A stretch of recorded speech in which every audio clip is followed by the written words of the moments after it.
안녕하세요. 세례문답 교육을 맡은 이강석 목사입니다. 먼저 세례를 받으시는 여러분들을 축복합니다. 이 세례를 통해서 하나님을 더욱더 알아가고 하나님께 더욱더 가까이 나아가면서 또 신앙생활의 새로운 길이 열리기를 축복합니다. 기도하겠습니다. 하나님, 지금부터 세례문답 교육을 하려고 합니다. 이 교육을 통하여서 하나님을 알아가는 기쁨이 더할 수 있도록 도와주시고 또 말씀을 더욱더 깊이 알아가게 하시고 또 세례를 받음으로써 신앙생활을 더욱더 기쁨으로 할 수 있는 기회가 될 수 있도록 인도하여 주시옵소서. 예수님 이름으로 기도드립니다. 아멘. 저와 함께 1, 2, 3과를 공부하실 텐데요. 먼저 1과 성경론입니다. 1번 성경 공부는 누구에게 필요한가? 성도는 누구나 말씀을 주야로 묵상하고 읽는 일과 듣는 일과 지키는 일을 힘써야 합니다. 공부라고 하니 벌써 머리가 아프신 분이 계실 수도 있는데요. 공부를 좋은 점수를 맞아야 하고 또 좋은 점수를 맞지 않으면 부끄럽다 이렇게 생각하시지 않고 이 하나님을 알아가는 즐거움과 기쁨을 누리시는 것으로 생각하시면 좋을 것 같아요. 하나님을 처음 알게 되었으니 하나님께서 어떠한 분이신지 기록해 놓은 이 성경책을 통해서 하나님께 더욱더 가까이 나아가신다고 생각하시면 됩니다. 그렇다면 그리스도인들은 언제까지 공부를 해야 될까요? 바로 죽는 순간까지 하나님을 알기 위해서 노력해야 됩니다. 언제 공부를 해야 된다고 하죠? 주야로 묵상해야 된다고 말하는데 이 말은 24시간 내내 성경을 공부해야 된다는 뜻이 아니라 언제나 이 하나님의 말씀을 가까이에 두고 이 말씀을 듣고 읽고 묵상하면서 하나님 알기를 노력해야 된다는 뜻입니다. 이번 성경 공부의 유익은 무엇인가? 은혜와 진리와 능력과 영광의 구원을 얻게 해줍니다. 성경은 하나님께서 어떠한 분이신지를 가르쳐 주는 책이죠.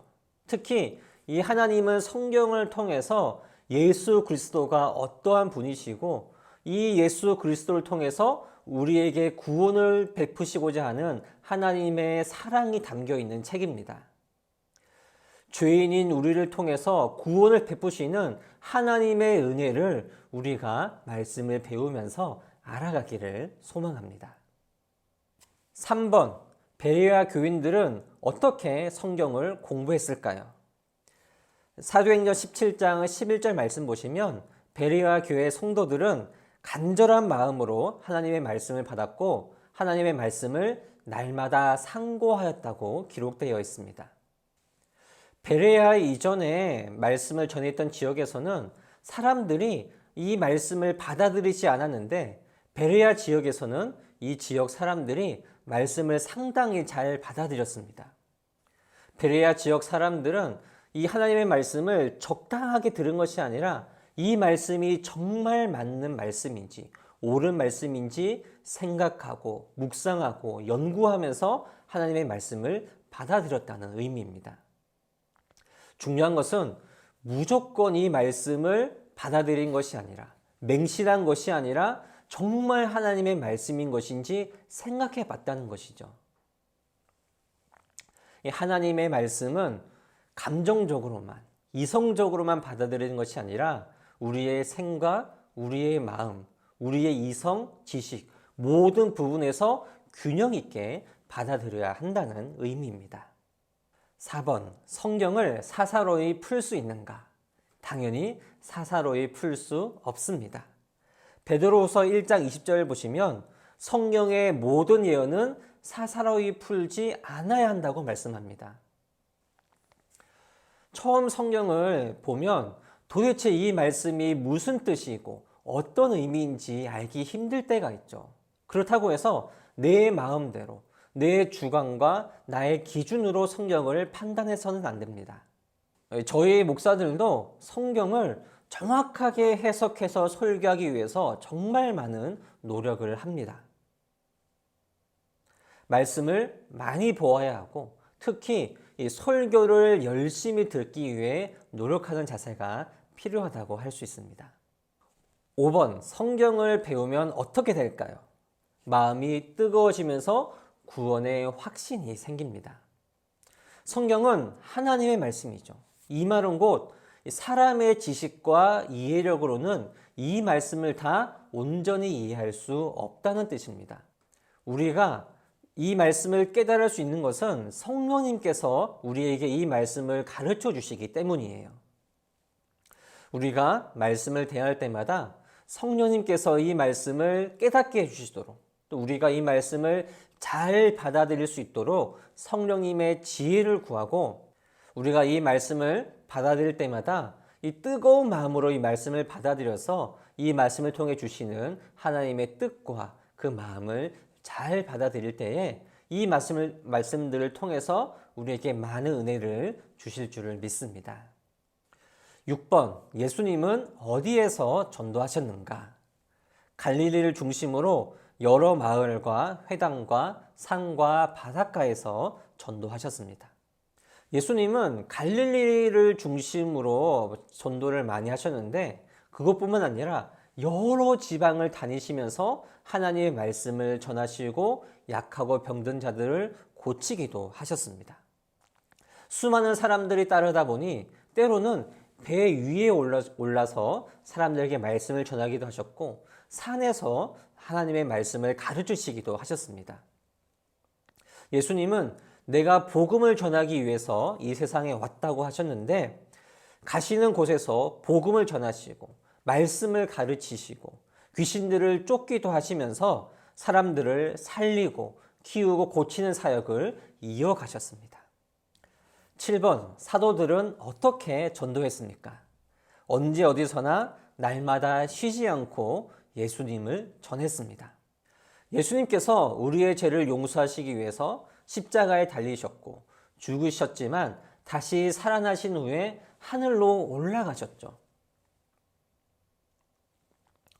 예수님의 12제자를 사도라고 하는데, 예수님의 승천 이후 사도들은 때와 장소를 가리지 않고 예수님께서 메시아라고, 그리스도라고, 참된 구원자라고 전하였습니다. 예수님을 믿음으로만 인해서 구원을 얻을 수 있다는 사실을 사도들은 확실히 경험하였고, 이 사실을 전하기 위해서 자신의 일생을, 자신의 목숨을 바치며 예수님을 전했습니다. 예수님을 전하는 것은 사도들뿐만 아니라 우리에게 주신 예수님의 명령으로서 우리의 삶이 예수님을 전하는 삶이 되도록 해야 된다는 것입니다. 8번, 하나님의 구원 방법은 무엇일까요? 말씀을 전함으로 구원하십니다. 하나님을 믿게 된 계기는 여러 가지가 있을 겁니다. 주변 사람들의 권유가 있었을 것이고, 특별한 체험을 통해서, 또 지식을 통해서 예수님을 만난 분도 있을 거예요. 하나님을 믿게 된 계기는 여러 가지가 있을 수 있지만 구원을 받는 방법은 단 한 가지입니다. 바로 말씀을 통해서입니다. 성경 말씀이 한 번에 다 믿어지는 것은 아니에요. 반드시 시간이 필요합니다. 그러나 오직 말씀만이 우리에게 구원을 제시해 준다는 사실은 분명히 우리가 믿어야 합니다. 이 말씀이 진짜인지 합리적인 것인지 우리가 충분히 생각해 볼 수 있지만, 오직 이 말씀만이 하나님께서 우리에게 구원을 주시는 유일한 방법이라는 사실은 우리가 분명히 믿고 이 말씀을 가까이 해야 된다는 것이죠. 9번, 우리는 무엇을 위해서 기도해야 됩니까? 전도할 문을 우리에게 열어주도록 기도해야 합니다. 신앙생활을 할 때 가장 중요한 것 중 하나가 기도라고 할 수 있겠죠. 우리는 기도해야 될 내용들이 정말 많이 있습니다. 내 자신과 가족을 위해서, 또 우리 교회와 성도를 위해서, 나라와 민족과 세계 복음을 위해서, 이 외에도 수많은 기도 제목들이 있습니다. 이와 함께 우리가 전도를 위해서도 기도해야 됩니다. 우리가 전도할 사람을 마음에 품고서 이 사람이 마음을 열고서 예수님을 받아들일 수 있도록 날마다 기도해야 합니다. 하나님을 믿는 것은 결코 쉬운 일이 아니죠. 어떻게 해서 하나님을 믿을 수 있을까요? 먼저 마음이 열려야지 하나님을 믿을 수 있고, 마음이 열리기 위해서는 많은 사람들의 기도가 필요합니다. 내가 내 생각과 마음으로, 나의 의지로 하나님을 믿은 것처럼 생각할 수 있지만, 우리가 하나님을 믿은 것조차도 나의 힘으로 믿는 것이 아니라 하나님의 능력과 성령의 인도하심으로 믿었다고 우리는 믿고 있습니다. 그렇기 때문에 하나님께서 우리를 믿게 해주시도록, 성령께서 우리의 마음을 열어주신 것처럼 저 사람도 그렇게 해주시기를 우리가 간절히 기도해야 된다는 것이죠. 10번, 우리는 누구에게 복음을 전해야 될까요? 천하 만민에게 복음을 전해야 됩니다. 복음은 모든 사람이 들어야 하는데, 모든 사람이 들으려면 우리가 모든 사람에게 복음을 전해야지 복음을 들을 수가 있겠죠. 그러므로 우리는 모든 사람에게 복음을 전해야 됩니다. 그리고 모든 족속에게 복음을 전해야 됩니다. 먼저 믿는 사람들이 이 조선 땅에 들어와서 복음을 전했기 때문에 우리가 예수님을 믿을 수 있게 되었듯이, 이 세상에 믿지 않는 수많은 다른 나라들, 또 다른 민족들을 위해서 우리가 복음을 전해야 되는 것이죠. 항상 힘써서 전도해야 됩니다. 이 사람이 하나님을 믿을지 혹은 하나님을 믿지 않을지 우리는 알 수 없습니다. 그렇기 때문에 이 사람에게 복음을 전해서 하나님을 믿을 수 있도록 열심히 힘을 다해서 전도해야 되는 것입니다. 11번, 구약은 크게 어떻게 나눌 수 있을까요? 먼저 율법서는 창세기부터 신명기까지의 말씀으로서 인류의 역사와 또 이스라엘 민족의 탄생과 이 민족에게 주신 하나님의 구원 방법, 이 율법을 제시해 주셨습니다. 역사서는 여호수아서부터 에스더서까지인데, 이스라엘을 향한 하나님의 구원 역사가 펼쳐지는 말씀이라고 할 수 있습니다. 시가서는 욥기서부터 아가서까지인데, 하나님을 찬양하는 시, 또 지혜 시들을 모아놓은 책입니다. 선지서는 이사야서부터 말라기서까지인데, 앞으로 될 일, 하나님의 구원과 심판과 오실 메시아에 대해서 말씀하고 있는 책입니다. 12번, 신약 성경은 어떻게 구별할까요? 신약 성경은 예수님께서 이 땅에 오신 이후부터의 일들을 기록한 책인데, 이 마태복음에서 요한복음을 복음서라고 합니다. 예수님께서 이 땅에 오셔서 하신 사역들을 정리한 책이라고 할 수 있습니다. 그리고 역사서는 사도행전으로서 예수님께서 승천하신 후 많은 사람들이 복음을 어떻게 전했는지를 기록한 책입니다. 서신서는 로마서부터 유다서까지로서 이 성도들이 신앙생활을 잘 할 수 있도록 권면하는 내용을 담고 있는 편지입니다. 예언서는 요한계시록으로서 앞으로 될 일들, 또 다시 오실 예수님에 대해서 기록한 책이라고 할 수 있습니다.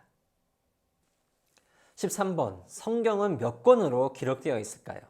구약과 신약으로 구분되어 있는데, 구약은 예수님께서 오시기 전의 일들, 신약은 예수님께서 오신 이후의 일들을 기록하고 있습니다. 구약은 36권, 신약은 27권인데 간단하게 외울 수 있는 방법은 구구단위죠. 39, 27 이렇게 외우시면 됩니다. 성경은 몇 장 몇 절로 되어 있을까요? 구약은 929장, 신약은 260장, 도합 1189장, 54,240절로 되어 있습니다. 이것을 외우실 필요는 없고요. 이렇게 되어 있다고 알고만 계시면 될 것 같아요. 15번, 성경 공부의 요령은 무엇일까요? 요령이라기보다는 우리의 마음가짐이라고 생각하시면 될 것 같아요. 말씀을 향해 마음을 열어야 하고, 성령을 향해 마음을 열어야 하고 이웃을 향해 마음을 열어야 합니다. 지금까지의 내용을 총정리한 문장이라고 할 수 있는데, 말씀을 통해서 하나님을 알아가고자 하는 이 마음을 활짝 열어야 하고, 성령님께서 깨닫게 해주신 대로 이 말씀을 그대로 받아들여야 하고, 이 말씀을 이웃에게, 다른 사람들에게 전하기 위해서 노력해야 된다는 것입니다. 자, 다음으로 제2과는 신론입니다. 1번, 하나님은 눈으로 볼 수 있는가? 하나님은 영이시니 눈으로 볼 수 없습니다. 그러나 예수님이 나타내셨습니다. 하나님은 사람처럼 육체를 가지신 분이 아니라 영으로 존재하는 분이시죠. 그러므로 사람의 이 육신의 눈으로 하나님을 볼 수 없습니다. 그러나 이 땅에 오신 예수님을 통해서 수많은 사람들이 예수님을 통해 하나님을 직접 봤습니다. 하나님은 한 분이시기 때문에 예수님을 본 사람이 곧 하나님을 본 것이라고 예수님께서 말씀하신 것이죠. 2번, 하나님은 어떻게 계셨는가? 하나님의 존재는 원인이 없고 그는 스스로 계신 자존자이십니다. 이 세상의 모든 것들은 이 재료를 통해서 만들었습니다. 무엇인가가 있어야지 이것으로 다른 무엇인가를 만들 수 있다는 뜻이죠. 그러나 하나님은 그 무엇을 통해서 만드신 분이 아니라 영원 전부터 스스로 계신 분이십니다. 다른 누군가에게 영향을 받으신 것이 아니라 스스로 홀로 계신 분이 바로 우리 하나님이십니다. 3번, 하나님은 언제부터 계셨는가? 그는 만세 전부터 계셨습니다. 하나님은 영원부터 영원까지 계신 분이십니다. 인간은 영원이란 개념을 이해할 수 없는 존재이도, 이 인간이란 것은 태어날 때부터 죽는 순간까지가 명확하게 시간이 정해져 있습니다. 하나님께서 태초에 천지를 창조하셨는데 이 태초란 것이 언제인지 사람은 알 수 없습니다. 시간이라는 개념도 하나님께서 태초를 창조하심으로 통해서 생긴 것이죠. 하나님은 시간의 얼매이신 분이 아니라 시간 자체를 만드신 분이고 이 모든 것들을 주관하시고 다스리시는 분이십니다. 그래서 하나님을 만세전, 영원 전부터 계신 분이라고 우리가 표현하는 것입니다. 4번, 하나님은 몇 분이신가? 하나님은 오직 한 분이십니다. 하나님은 유일하신 분으로서 하나님과 같은 존재가 존재할 수 없습니다. 우리가 여호와 하나님 외에 다른 어떤 존재를 하나님으로 생각하는 것을 우상이라고 하죠. 우리는 오직 한 분이신 하나님만을 예배하고 섬기고 사랑해야 하는 존재입니다. 그러나 그 위는 삼위, 바로 성부, 성자, 성령 하나님으로 계십니다. 삼위일체는 우리가 다 이해하기도 어렵고 설명하기도 어려운 놀라운 신비입니다. 하나님은 한 분이시지만 이 한 분이신 하나님께서 성부, 성자, 성령 세 가지 위격으로 계십니다. 위격이란 것은 의지와 이성을 가진 독립적인 인격체를 가리키는데 성부, 성자, 성령 하나님은 세 위격으로 계시지만 분리되지 않고 모두 동등하신 분이십니다. 삼위 하나님은 구별되었지만 그 본질, 그 근원은 모두 하나이신 유일하신 한 하나님이십니다. 삼위일체 하나님을 모두 다 이해하는 것은 인간은 절대로 불가능하기 때문에 이 말씀을 들으시면서 이것을 이해하고 또 말씀을 통해서 가르쳐 주시는 성부, 성자, 성령 하나님을 잘 알아갈 때에 하나님께서 그것을 우리 마음속으로 받아들일 수 있도록 해주시고 깨달을 수 있도록 해주실 것입니다. 하나님은 어디에 계신 것일까요? 하나님은 무소부재하시고 어디에나 계신 분이십니다. 하나님은 영이시기 때문에 물리적으로 어디에 계신다고 말씀드리기가 어려운 부분이죠. 하나님은 어디에나 계신 분이고 어디에나 존재하지 않는 곳이 없습니다. 하나님께서 세상을 창조하신 이 세상의 근원이신 분으로서 세상 만물과 함께 계시고 하나님의 손길이 닿지 않는 곳은 그 어디에도 없습니다. 하나님은 언제나 나와 함께 하시고 우리 모두와 함께 하시는 분이십니다. 하나님께서 내 인생의 주인이시고 내 삶을 결정하시고 내 삶을 인도하시는 분이시라는 사실이 이것을 통해서 드러나는 것이죠. 말씀을 통해서 나를 향한 하나님의 뜻을 알아야 되고 내 인생을 향한 하나님의 계획을 알아가야 합니다. 하지만 우리가 범신론과는 구별할 필요가 있습니다. 세상 모든 존재, 사물 등에 신이 깃들어 있다는 것이 범신론인데 하나님은 그것에 깃들어 계신 분이 아니시죠. 하나님은 모든 피조물을 다스리시고 통치하시는 분으로서 이 세상 모든 것들에 하나님의 깃들어 있어서 그것을 섬긴다고 하는 범신론과는 명확하게 구별되어야 합니다. 하나님은 무엇을 창조하셨습니까? 창세기 1장 1절에는 태초에 하나님이 천지를 창조하셨다는 사실을 명확하게 보여주고 있습니다. 하나님은 세상에 존재하는 모든 것들을 창조하신 분이십니다. 눈에 보이는 유형의 것, 이 우주라든가 우리가 살아가고 있는 이 지구, 모든 것을 창조하셨고 또 무형의 것, 시간, 삶과 죽음, 이 모든 것까지 하나님께서 만드셨습니다. 이 세상의 모든 것이 하나님으로부터 말미암지 않은 것이 없습니다. 사람은 무에서 유를 창조할 수 있는 능력이 없습니다.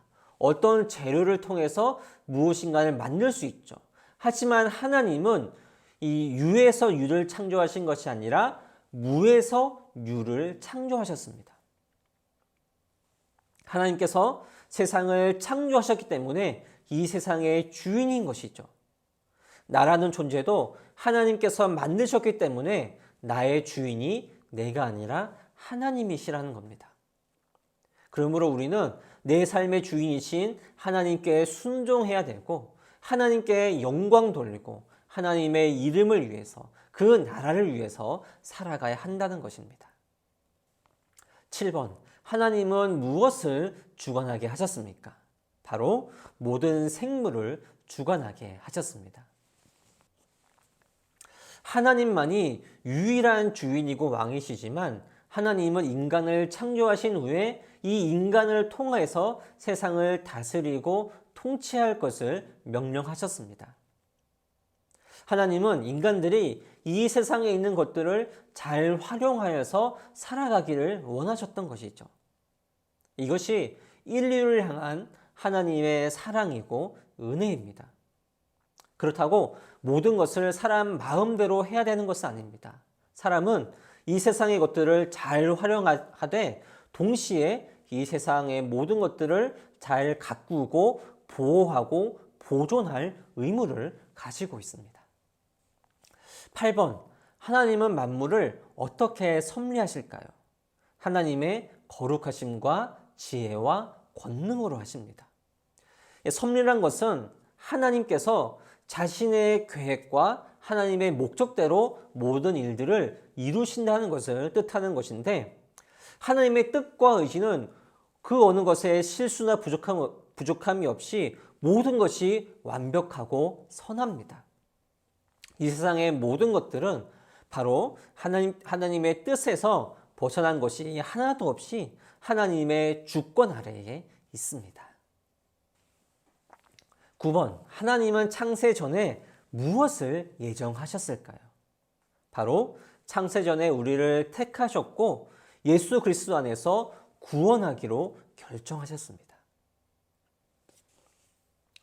예정이란 미리 정하거나 계획한다는 것을 뜻하는 단어로서 하나님께서 이 세상을 창조하시기 전에 이 구원받을 자들을 미리 정하셨다는 것을 의미합니다.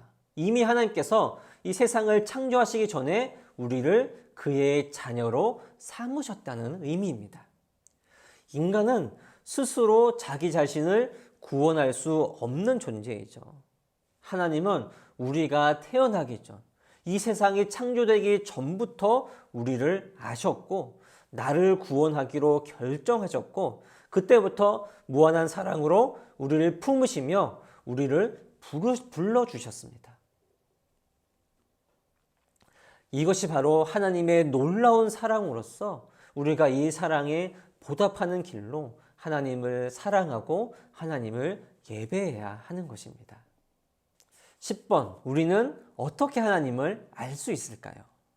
일반 계시, 자연 계시와 특별 계시, 구원 계시로 알 수 있습니다. 먼저 이 일반 계시라는 것은 이 세상 만물을 통해서 하나님을 볼 수 있다는 뜻으로서 우리가 한 번씩 웅장한 자연, 또 위대한 이 세상의 모습을 보면 아, 정말 신이 있구나 이런 생각을 한 번씩 가지게 되잖아요. 이것처럼 이 세상의 것들을 통해서 하나님이 계시다는 것을 깨닫는 것을 의미합니다.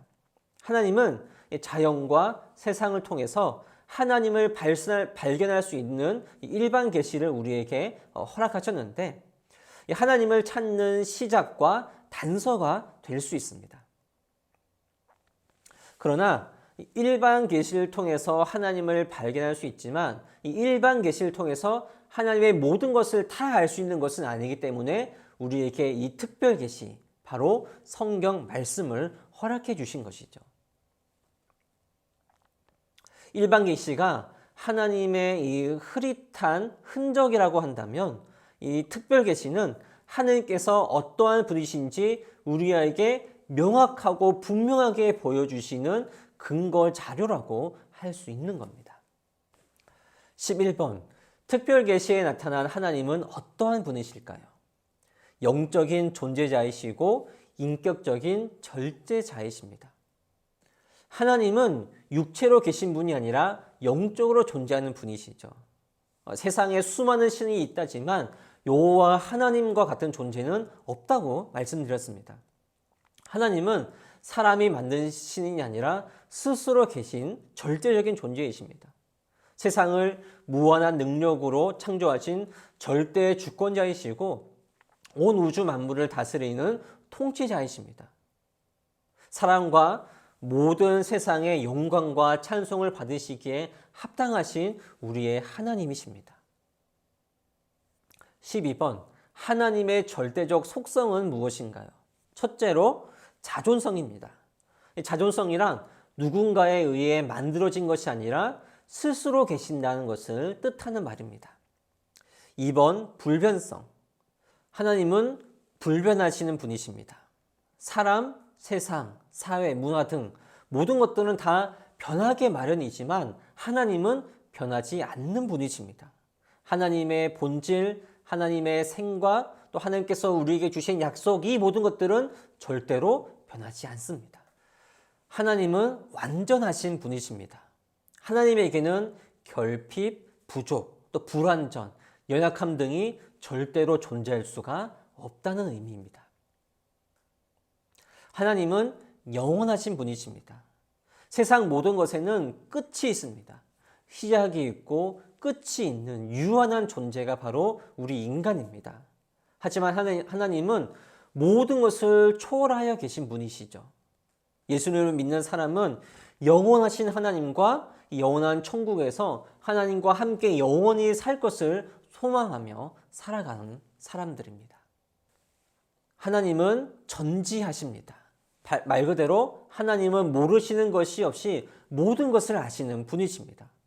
사람의 생각과 마음, 또 사물의 이치와 세상의 원리, 그 모든 것들을 하나님께서 만드셨기 때문에 모든 것을 아신다는 것이죠. 하나님은 전능하신 분이십니다. 하나님의 지혜와 능력은 무한하고 불가능이 없고 모든 것을 할 수 있는 분이십니다. 그래서 우리가 하나님께 기도하면서 하나님께 구할 수 있는 것이죠. 13번 하나님의 도덕적 성품은 무엇일까요? 첫째로 거룩함입니다. 이 거룩은 구별되었다는 것으로서 하나님은 우리와 모든 것이 구별된 분이십니다. 하나님의 존재와 성품에는 죄나 부족함이나 연약함이 전혀 없습니다. 그래서 우리는 하나님을 닮은 거룩한 삶, 깨끗하고 정결하고 흠이 없는 주의 자녀로서의 삶을 살아야 하는 것입니다. 하나님은 의로우신 분이십니다. 하나님의 계획과 생각과 하시는 그 모든 일들은 온전히 의롭습니다. 하나님은 진실하신 분이십니다. 하나님은 거짓이 없고 진실하신 분이기에 우리의 모든 것을 하나님께 고백하고 아뢰어 드릴 수 있는 것입니다. 하나님은 선하신 분이십니다. 우리의 모든 결핍과 필요를 하나님은 다 아시기 때문에 가장 좋은 것으로 채워주시길 원하시는 선하신 분이시죠. 하나님은 선하신 분이시기 때문에 우리에게 가장 좋은 것으로 주시기를 원하시는 분이십니다. 하나님은 사랑이십니다. 하나님은 사랑의 근원이시고 사랑의 본체이십니다. 세상을 창조하신 것도 우리를 사랑하시기 때문이고 독생자 예수 그리스도를 주셔서 우리에게 구원을 베푸신 것도 우리를 사랑하시기 때문입니다. 제3과는 기독론입니다. 1번, 예수님은 어떻게 잉태되었을까요? 동정녀 마리아의 몸에서 성령으로 잉태되었습니다. 예수님은 아직 남자를 알지 못하는 처녀의 몸을 통해서 이 세상에 태어나셨습니다. 죄를 가진 남자의 후손으로 태어나신 것이 아니라 죄가 없는 그 유일한 존재로서 이 세상에 나오신 것이죠. 왜 이럴까요? 바로 죄가 없는 사람의 죄를 용서할 수 없기 때문에 죄가 없으신 분으로 오셔서 죄가 있는 우리를 용서해 주시고 구원해 주신 것입니다. 2번, 예수 그리스도의 두 성품은 무엇일까요? 하나님이시요 사람이시니 신성과 인성이라. 이 땅에 오신 예수님은 온전히 하나님이시면서 또 온전히 사람이십니다. 예수님은 삼위 하나님과 하나이신 삼위일체의 하나님이시면서 동시에 완전한 인간의 몸을 입고 오신 인간이십니다. 인간이 느끼는 모든 감정과 생각을 그대로 느끼면서 살아가셨습니다.